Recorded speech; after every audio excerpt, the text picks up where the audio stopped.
का इंतहाई पुरअसर और इंतहाई तफसीली इजलास हुआ है क़िबला पीर साईं पगारा साहब की सदारत में, और हमारे तमाम रुफ़का ग्रैंड डेमोक्रेटिक अलायंस के अहम तरीन अरकान और लीडर्स उसमें शामिल रहे हैं, बेशमूल इलेक्टेड रिप्रेजेंटेटिव्स के। ग्रैंड डेमोक्रेटिक अलायंस ने आज की मीटिंग में सख्त तशवीश का इजहार किया है कि आधा सिंध सूखा हुआ है, आधा सिंध डूबा हुआ है। पहले सिंध के अजला को सुखाया गया, बदीन, सजावल, उमरकोट, दादू, जामशोरो, सांगड़, ये अजला सूखे रहे। माँ बच्चे पानी की बूंदों के लिए बिलखते बिलखते दादू ज़िले में मौत का शिकार हो गए, पानी के 2 घूंट नहीं मिल सके। बदीन पूरे में एहतजाज चलता रहा, कुछ नहीं हुआ। सजावल के लोग, मीरपुर साकरो और केटी बंदर के लोग पैदल चलते रहे, कुछ नहीं हुआ। और अब ऐसे डील किया जा रहा है जैसे पाकिस्तान में कोई बारिशें नहीं होती। जून जुलाई अगस्त में अचानक से बारिशें आ गई हैं, बेचारों के पास 50 साल के बाद अचानक बारिश हो गई है, इसलिए इनको पता नहीं है। ग्रैंड डेमोक्रेटिक अलायंस मजम्मत करता है उन तमाम सरकारी जिम्मेदारान का, बेशमूल सिंध हुकूमत, वजीर और ऑफिसर्स के, जिन्होंने लोगों को डुबो दिया। हमारा दारुल हुकूमत, पाकिस्तान का मेट्रोपॉलिटन कराची, सिंध का तख्तगाह डूबा हुआ है, किचरे का मरकज है, लोगों के घरों में गलियों में पानी है। हैदराबाद डूबा हुआ है, कासिमाबाद और लतीफ़ाबाद की गलियों में पानी है। माएँ बच्चों को लेकर चारपाइयों पे, तख्तों पर ऊपर बैठी हुई हैं, नीचे गटरों का पानी है। मगर ये कराची और हैदराबाद में, हैदराबाद से तो मैं आप सबके सामने ये बताना चाहता हूँ कि मेरे शहर का बहुत जिक्र होता है, हैदराबाद का, और मैं यूनुस साईं कराची में रहते हैं, इनके शहर कराची का भी बहुत जिक्र होता है। मगर एक शहर लाड़काना भी है जो मेरा नहीं है, एक खैरपुर भी है जो जहाँ मेरा गांव नहीं है, कंदकोट भी है, वो डूबे हुए हैं। उनको कोई मीडिया चैनल नहीं दिखाता, कोई नहीं दिखाता कि बदीन का क्या हालत है, सखर में पानी नहीं है पीने का। कोई नहीं बताता कि खीरथर कैनाल को इस वक्त भी ब्रीच हुआ है और लोग दरबदर है, खाक बसर है खीरथर का। मैं मीडिया रिप्रेजेंटेटिव से, मीडिया के सरबराहों से, चैनल के मालकान से गुजारिश कर रहा हूँ, ग्रैंड डेमोक्रेटिक अलायंस के रिप्रेजेंटेटिव और सेक्रेटरी जनरल की हैसियत से, कि खुदारा सिंध के तमाम डूबे हुए इलाकों को दिखाएं और बताएं कि लोग किन मसाइब का शिकार हैं। कंबर शदाद कोट में क्या हो रहा है बताएं, नौशहरों में क्या हो रहा है बताएं कि वहाँ घोटकी के लोग कैसे डूबे हुए हैं। इसलिए पाकिस्तान के लोगों को बताएं कि इसका जिम्मेदार कौन है। जिम्मेदार वो तमाम लोग हैं। अभी पीर साहब पगारा साहब ने तफसीली बात की है, हमारे GDA के सरबराह साहब ने, कि गुज़िश्ता 10-12 सालों से जो लोग हुकूमत में थे, सिंध में हुकूमत के इत्तेहादी थे, हुकूमत में थे, उन तमाम लोगों ने, जो ब्यूरोक्रेट्स थे, जो टेक्नोक्रेट्स थे, जो बड़ी बड़ी तनख्वाहों पे मौजूद थे, उन तमाम लोगों ने ये इंफ्रास्ट्रक्चर दिया है।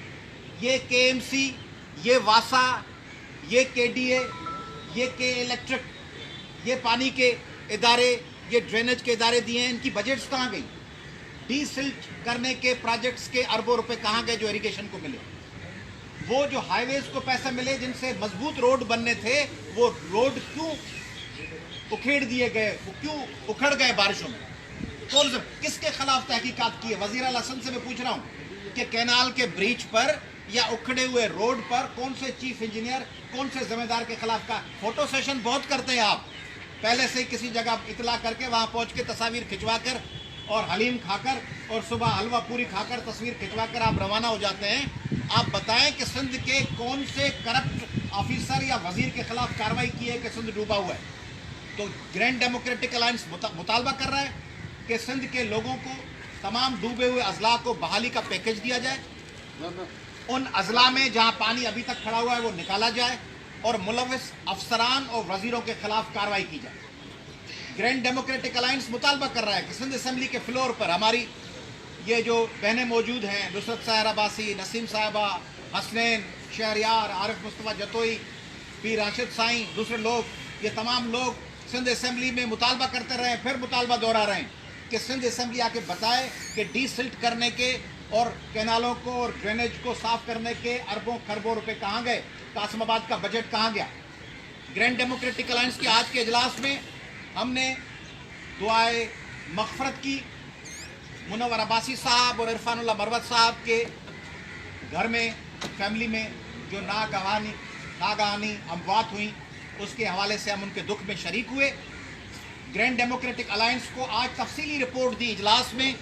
سندھ میں سیاسی رابطوں کے حوالے سے علی گوہر مہر صاحب نے، سائیں صدر الدین شاہ یونس سائن صاحب نے، عرفان اللہ مروت صاحب نے، ذوالفقار مرزا صاحب نے، حسنین صاحب نے، عارف مصطفیٰ نے، تمام دوستوں نے تفصیلی رپورٹ دی کہ سندھ میں اس وقت حالات کس رخ میں جا رہے ہیں.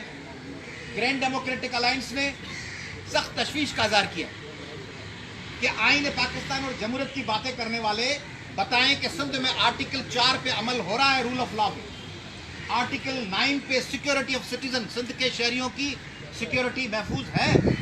کھمبوں سے ٹکرا کر بچے اور نوجوان مر رہے ہیں کراچی میں. آپ نے دیکھا کہ کس طرح ایک چھوٹے بچے کو پیٹ پیٹ کے مار دیا گیا. کوئی کمیشن بنا؟ نریش چھوٹا سا بچہ قتل کر دیا گیا میرپور خاص میں. چھوٹی زارا منگی کے والدین اور ورثاء سے ابھی تک انصاف نہیں ہو پایا.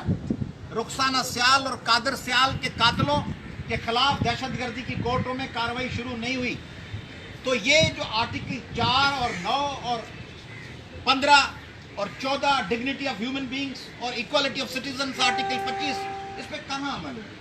اگر سندھ میں آئین کی ان شقوں کو وائلیٹ کیا جا رہا ہے اور سندھ کے الیکٹڈ نمائندے اور الیکٹڈ حکومت کہلانے والی شخصیات اور پارٹی اگر سندھ کے لوگوں کے فنڈامنٹل رائٹس کو وائلیٹ کر رہی ہے تو میں سپریم کورٹ آف پاکستان سے مؤدبانہ بحیثیت وکیل کے بھی گزارش کر رہا ہوں، چیف جسٹس صاحب سے گزارش کر رہا ہوں سپریم کورٹ کے، اور سندھ ہائی کورٹ کے چیف جسٹس صاحب سے گزارش کر رہا ہوں کہ جناب عالی آپ دیکھ رہے ہیں کہ سندھ میں فنڈامنٹل رائٹس کس طرح وائلیٹ ہو رہے ہیں.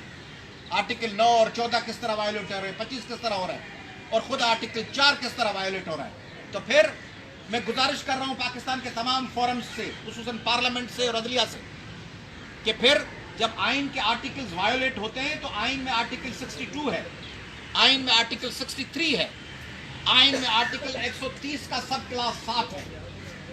تو آئین کے آرٹیکل 130 کے سب کلاس 7 کے تحت گورنر صاحب، وفاقی حکومت، سندھ اسمبلی، قومی اسمبلی، پرائم منسٹر صاحب کیوں نہیں دیکھ رہے کہ سندھ کے بچے اس طرح قتل ہو رہے ہیں، چھوٹی بچیوں کے ساتھ ریپ ہو رہا ہے، لوگوں کے گھروں میں گٹر کا پانی کھڑا ہوا ہے، روزگار بیچ دیا گیا ہے، نوکریوں کی بازار سجائی دی گئی ہے، پہلے گنے اور گندم کے آبادگاروں کو تباہ کیا گیا، اب ان کو ڈبویا جا رہا ہے. اس پہ ہماری عدالتیں، ہمارے فورمز اس پہ ایکشن کیوں نہیں لے؟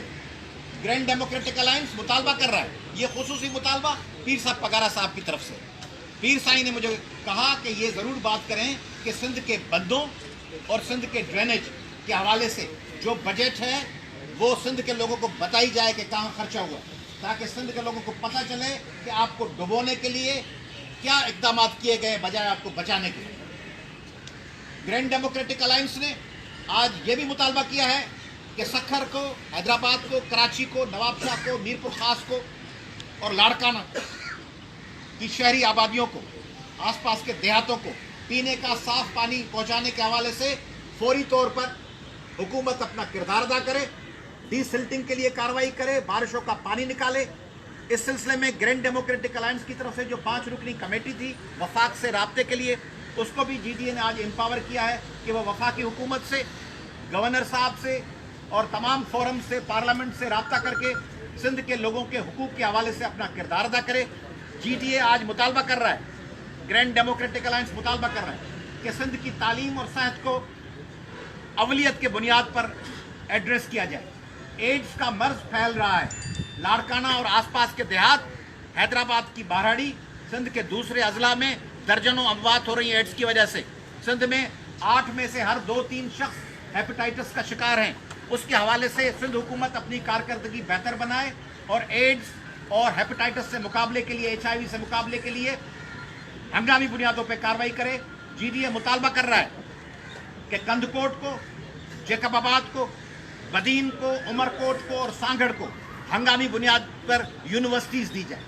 کندکوٹ، جیکب آباد، بدین، عمرکوٹ اور سانگھڑ اور دوسرے مرحلے میں باقی رہنے والے اضلاع کو ہنگامی بنیادوں پر انفارمیشن ٹیکنالوجی کی، انجینئرنگ کی बिजनेस एडमिनिस्ट्रेशन की या सोशल साइंसेस की यूनिवर्सिटीज दी जाएं ताकि वहां के बच्चे अपने शहरों में तालीम हासिल कर सकें। ग्रैंड डेमोक्रेटिक अलायंस आज एक दफ़ा फिर वफाक से मुतालबा कर रहे हैं कि सिंध में बेरोजगार नौजवानों के लिए नौकरियां दी जाएं, सिंध को अपने हिस्से का पानी दिया जाए, इरसा को और वापडा को और तमाम पानी फराम करने वाले इदारों को पाबंद किया जाए कि सिंध को अपने हिस्से का पानी फराम करें, और सिंध में मुख्तलिफ शहरों में जो गैर ऐलान शुदा लोड शेडिंग है 20-20 घंटों की, 18-18 घंटों की, वो एट पार की जाए पाकिस्तान के तमाम बड़े शहरों से। केपी के, पंजाब, सिंध, बलूचिस्तान के शहरों में यकसा लोड शेडिंग अगर है तो ठीक है, मुल्क क्राइसिस में। उसके हवाले से ये नहीं होना चाहिए कि एक शहर में 2 घंटे और बाकी शहरों में 18 घंटे। ग्रैंड डेमोक्रेटिक अलायंस ने सख्त तशवीश का इजहार किया है अपने कश्मीरी भाइयों के साथ होने वाले मजालिम पर। आज के इजलास में तमाम हमारे शुरका ने कश्मीर पे जो भारतीय जारियत है उसकी मजम्मत की है, और इजलास ने मुत्तफ़क़ा तौर पे कहा है कि भारत का नाम निहाद सो कॉल्ड सेक्युलर चेहरा बिल्कुल भयानक तौर पर नंगा होके दुनिया के सामने आ चुका है। इस वक्त भी कश्मीर में लोग कर्फ्यू का शिकार हैं, उनको कर्फ्यू के इस ऑक्यूपाइड फोर्सेस वाली रवैये से उनको आज़ाद किया जाए और कश्मीर के लोगों को अपनी ज़िंदगी, अपनी लाइफ, अपने कैरियर और अपनी सियासी इक्तिसादी हुकूक का फैसला करने के लिए खुद बाख्तियार बनाया जाए। ग्रैंड डेमोक्रेटिक अलायंस आइंदा चंद रोज़ में मुख्तलिफ कमेटीज़ तश्कील दी गई हैं जो सिंध में सियासी तब्दीली के हवाले से अपना भरपूर किरदार अदा करेंगी। इस इजलास में इस अज़म को दोहराया गया है कि आइंदा दौर ग्रैंड डेमोक्रेटिक अलायंस का है। सिंध में आइंदा अवाम के मसाइल का रिलीफ भी GDA के पास है, और सिंध में 2013 और 18 में जिस तरह इन लाइक माइंडेड पार्टी से GDS से चुरा लिया गया इक़्तिदार, वो चुराया हुआ इक़्तिदार अवाम की मदद से, जमहूरियत की मदद से, आइन की मदद से जल्द अवाम को, ग्रैंड डेमोक्रेटिक अलायंस को और हकीकी इलेक्शन जीतने वाले रिप्रेजेंटेटिव को लौट के मिलेगा। शुक्रिया।